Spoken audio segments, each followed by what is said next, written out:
Nakipagpulong noong Martes ang bagong State Secretary ng Estados Unidos sa mga kinatawan ng Quad.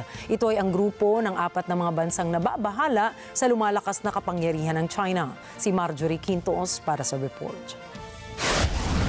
Nanumpa si U.S. State Secretary Marco Rubio noong Martes, isang araw matapos ang inaugurasyon ni Pangulong Donald Trump.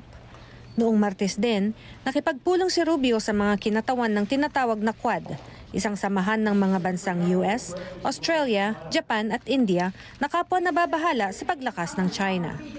Ayon sa mga manunuri, ang pulong na ito ng Quad ay hudyat na prioridad sa administrasyong Trump ang pagkontra sa China.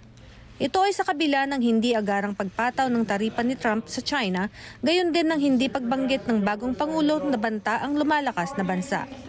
Ayon kay Australian Foreign Minister Penny Wong, ang imbitasyon sa Quad na dumalo sa inaugurasyon ni Trump ay nagpakita ng dedikasyon ukol sa malapit na relasyon ng US sa Indo-Pacific region. Ilang beses na ring nagpulong ang Quad kahit sa administrasyong Biden. Focus ng grupo ang aktibidad militar at pang-ekonomiya ng Beijing sa Indo-Pacific. Lalo na ang sa South China Sea kung saan tinututulan ng mga kaalyado ng US ang territorial claims ng Beijing. Nangako rin ang grupo na isusulong ang kooperasyon ng 4 sa cybersecurity upang ingatan ang supply chains at kritikal na infrastruktura kabilang ang tinatawag na undersea cables. Para sa Australia, mahalaga ring tiyakin ang kumpiyansa sa Washington ukol sa malaking AUKUS defense project na nakadesenyo upang payagan ang Australia na magkaroon ng nuclear-powered attack submarines at iba pang advanced weapons tulad ng hypersonic missiles.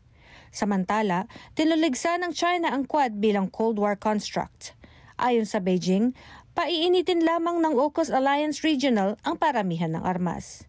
Marjorie Quintos para sa Mata ng Agila International. Trusted, connected, on point.